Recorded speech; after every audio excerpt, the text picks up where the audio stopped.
ক্ষমতা ছাড়ার 7 দিন আগে যে কাজগুলো করেছে, আন্তর্জাতিকভাবে যে যে সাইনগুলো করেছে, এগ্রিমেন্ট গুলো, যে গোপন এগ্রিমেন্ট গুলো করেছে, এই সমস্ত কিছু যদি আপনি সামনে আনেন, তাহলে এই 18 মাস সে জাস্ট রাষ্ট্রদ্রোহিতা করে ক্ষমতা দখল করেছে। রাষ্ট্রদ্রোহিতার জন্য ডক্টর ইউনূসের যে কোনো সময় বিচার হবে বাংলাদেশে। বাংলাদেশ যখন গণতান্ত্রিক পন্থায় ফিরে আসবে, বাংলাদেশে যখন আইনের শাসন প্রতিষ্ঠিত হবে, এটা খুবই স্বাভাবিক যে এই রাষ্ট্রদ্রোহিতার কারণে রাষ্ট্র ক্ষমতা ষড়যন্ত্রের মাধ্যমে দখল করার জন্য তার যেরকম রাষ্ট্রদ্রোহিতার মামলা হবে, বিচার হবে, সেই সাথে তার পরের যে অ্যাট্রোসিটি গুলো, 3,442 জন পুলিশ অফিসার, এটা হলো পরিকল্পিতভাবে হত্যা। এবং আজ আমি যখন স্টেট ডিপার্টমেন্টে এই পরিসংখ্যানটা, এই শব্দটা, এই নাম্বারটা তুলে প্রশ্ন করি, সেখানে অনেকে এবং আমাকে বলেছিলেন এটা আপনি পেলেন কোথায়। তা আমি তো আমার উৎস বলে দিতে বাধ্য নই, কিন্তু তারপরেও এটা এখন প্রতিষ্ঠিত, এবং সেই প্রতিষ্ঠিত ভেরিফাইড এই জন্য বলছি, যারা পুলিশকে হত্যা করেছে তারাই কিন্তু ইউটিউব এবং সামাজিক অন্যান্য মাধ্যমে তারা নিজেরা স্বীকার করেছে। যেখানে নিজেরা স্বীকার করে এবং এখনো পর্যন্ত, বা এখন আর সময় নেই আইন শাস্ত্রের কারণে, আইনের থিওরি অনুসারেই তাদের আর এখন যদি ও বলে যে আমি ইউনূসের প্রেসারে, আমি আসিফ নজরুলের প্রেসারে, আমি ওয়াকারের প্রেসারে, আমি আইজিপির প্রেসারে এটা বলেছি, বলেন নাই তো। কারণ আপনি টক শোতে এসে বলেছেন যে এটা পুরানো হয়েছে, এটা হত্যা করা হয়েছে, না করলে এই হতো না, সেই হতো না।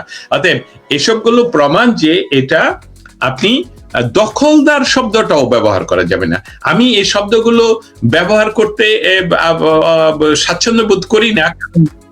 একটি বিষয় আমরা আনতে হবে, একটি টার্মিনোলজিতে এটাতে নিয়ে আসতে হবে, যে এরা এই দেশটাকে ডাকাতি করার জন্য দখল করেছিল, এবং তারা ডাকাতি করেছে। ডক্টর ইউনূস যে কাজগুলো অর্থনৈতিকভাবে তার জন্য যে সমৃদ্ধি তৈরি করেছে, যে লাইসেন্স গুলো নিয়েছে, ক্ষমতা ছাড়ার 7 দিন আগে যে কাজগুলো করেছে, আন্তর্জাতিকভাবে যে সাইনগুলো করেছে, এগ্রিমেন্ট গুলো, যে গোপন এগ্রিমেন্ট গুলো করেছে, এই সমস্ত কিছু যদি আপনি সামনে আনেন, তাহলে এই 18 মাস সে জাস্ট রাষ্ট্রদ্রোহিতা করে ক্ষমতা দখল করেছে। সরকার এসেছিল রাষ্ট্রদ্রোহিতার মাধ্যমে, এবং তারা যে কাজটুকু করতে চেয়েছে তাদেরকে আমি অনেকগুলো সেক্টরে এখানে ভাগ করতে পারি। প্রথম সেক্টর হলো যে এই ভিনডিকটিভ মানুষটা, যে মনস্টার, সে শেখ হাসিনার উপর তার প্রতিশোধ নিতে চেষ্টা করেছিল। আমি আরেকটি কথা এখানে সংযুক্ত করতে চাই। এমনকি আমি দস্তগীর জাহাঙ্গীর মনে মনে ভাবতাম, শেখ হাসিনা কেন ডক্টর ইউনূসের বিরোধিতা করেন, এটা আমার মনের কথা ছিল। কিন্তু এখন এটা তো সুস্পষ্ট, শেখ হাসিনা ডক্টর ইউনূসকে আসলে চিনতে পেরেছিলেন, যেসবগুলো আমাদের কাছে তথ্য হয়তো বা ছিল না। উনি যদি ক্ষমতায় না নিতেন তাহলে আমরা জানতে পারতাম না। অতএব এই যে উনি শেখ হাসিনার প্রতিশোধ পরায়ণতার কারণে বাংলাদেশের যেই রাজনৈতিক শক্তি, আমরা অবশ্যই বলবো 3% হোক 5% মানুষ তো জামাতের পক্ষে সেই 71 সনের থেকেই, ওরা বাড়েনি কিন্তু তাদের সমর্থন। এইবারে নির্বাচনে যেটা দেখছেন সেটা আমরা জানি সেটা কি অবস্থা। সেই 3 থেকে 5% মানুষের সমর্থন নিয়ে তারপর আমরা বলবো যে পশ্চিমা শব্দটা ব্যবহার না করে বলবো যে বিশ্বের অন্য দেশের সমর্থন নিয়ে তিনি যে ক্ষমতা দখল করলেন, সেই ক্ষমতা দখল করার জন্য থ্যাংক ইউ হিসাবে অনেকগুলো কাজ ওনাকে করতে হলো, যেটা উনি নির্বাচনের ঠিক আগের দিনে ওনার তৎকালীন নিরাপত্তা উপদেষ্টাকে ওয়াশিংটন ডিসিতে, আমি আর আপনি যেখানে থাকি সেখানে পাঠিয়ে ওনাকে একটা চুক্তি সম্পাদন করতে হলো বাংলাদেশের সরকারের সাথে। অতএব এই সার্বিক কাজগুলি করা হলো বাংলাদেশকে বিকিয়ে দেওয়ার জন্য, বাংলাদেশ যাতে এই যে উন্নয়নের শিখরে চলে যাচ্ছিল বাংলাদেশ, সেটাকে বন্ধ করে দেয়া, একেবারেই নষ্ট করে দেয়া। এবং বাংলাদেশের বর্তমান যেতে আপনি যে ভিডিও থেকে শুনলাম, আমার তথ্য অনুসারে 23,000 কোটি টাকা এই সরকার ঋণ করে আসলে কি করলেন। অতএব আমাদের এটা কতদিন বহন করতে হবে? এই সরকার যেখানে অসাংবিধানিক, সেখানে তার কোনো ধরনের লেজিটিমেসি হয়নি কোনো ধরনের কাজ করার এই দেশে, এমনকি নির্বাচন সহ।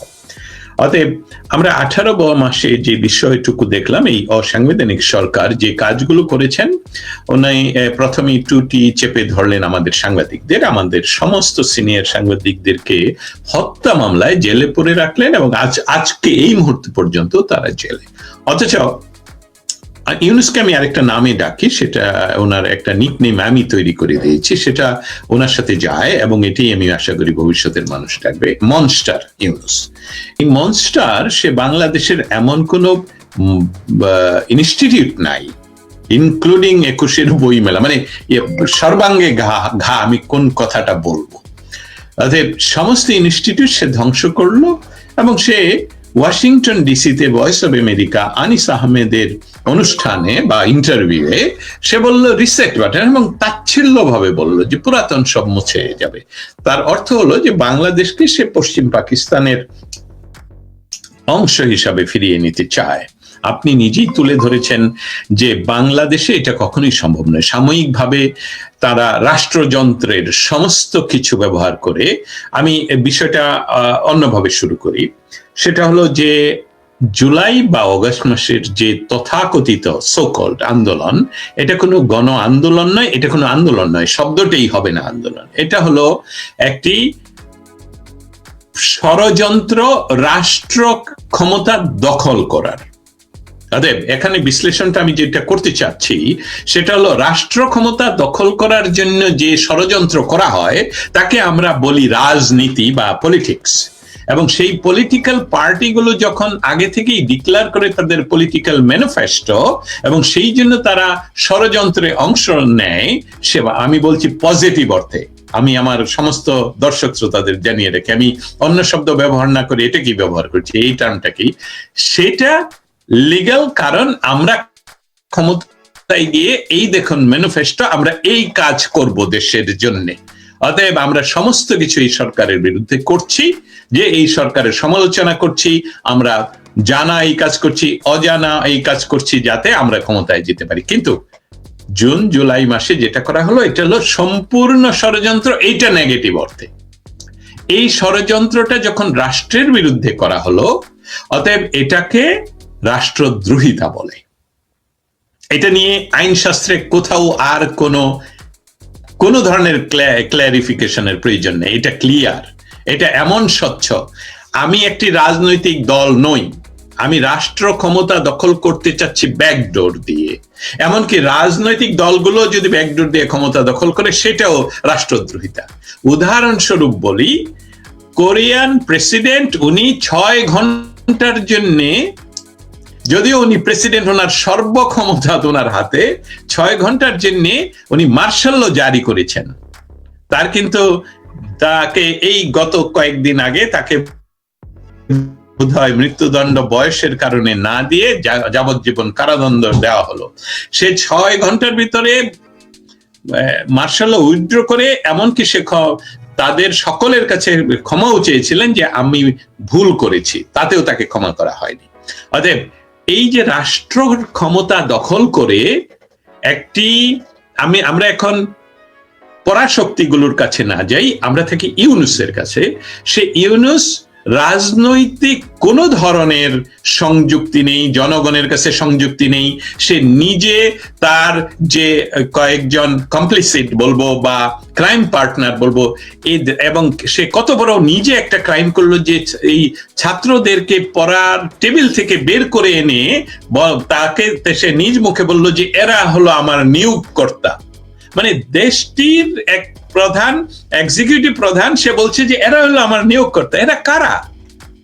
তারা, তাদের রাজনৈতিক ইতিহাস কি, তাদের লেজিটিমেসি কি, তাদের ডিক্লারেশন কোথায়, তাদের ম্যানিফেস্টো কোথায়?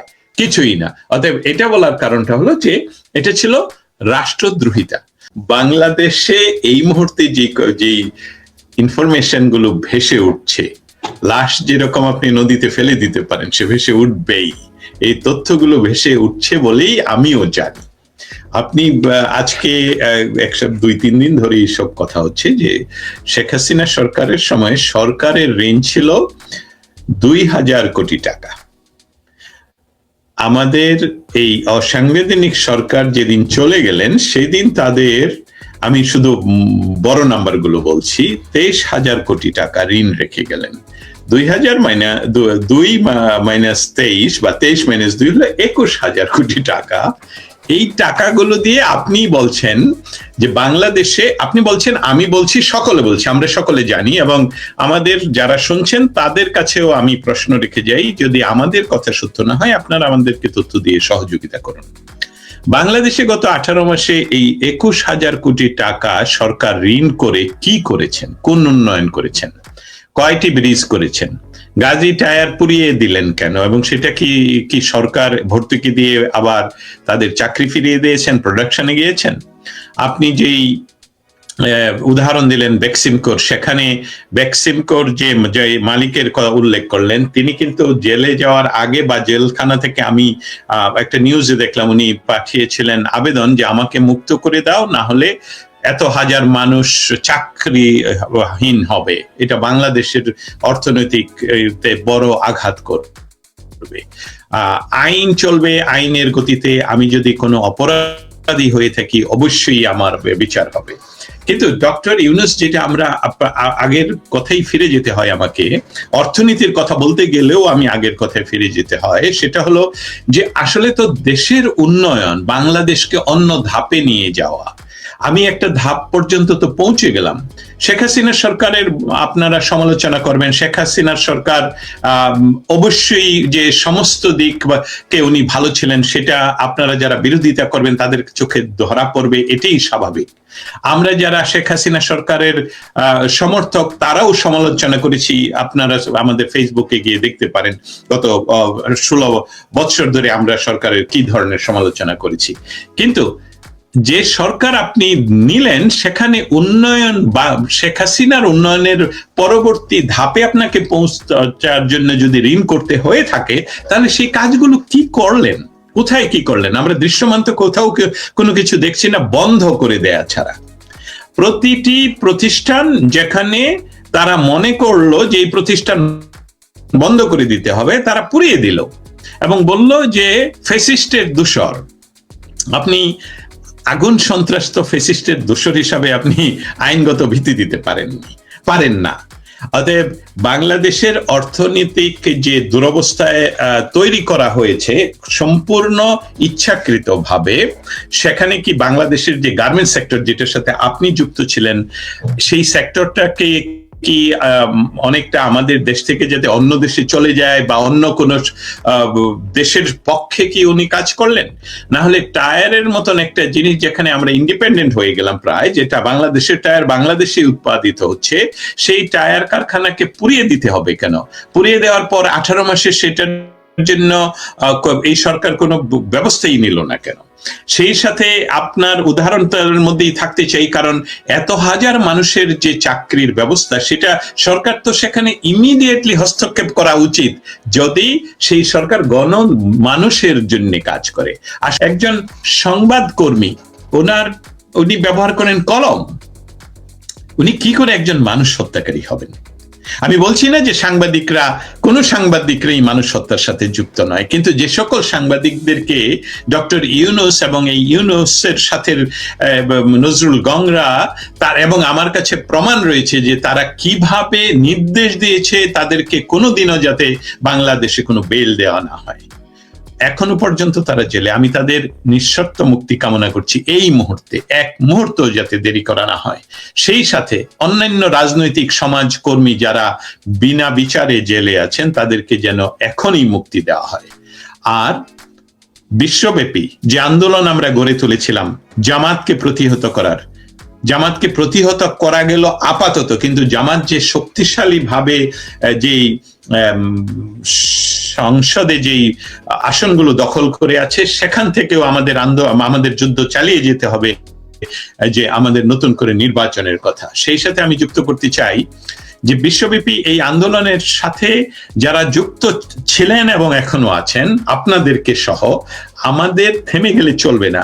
আমাদের যে কাজগুলো আমরা ডেন হাগে করেছিলাম, আমরা জাতিসংঘে করেছিলাম, আমরা ভিয়েনাতে করেছিলাম, সেই কাজগুলো এখন ঢাকাতে সুপ্রিম কোর্টে করতে হবে। আপনারা এগিয়ে আসুন আইনজীবীরা, আপনাদেরকে সামনে আসতে হবে, আপনাদের এই সকলের নামে মামলা দায়ের করতে হবে এবং এখনই সময়, কারণ তারা বাংলাদেশকে হত্যা করে গিয়েছে।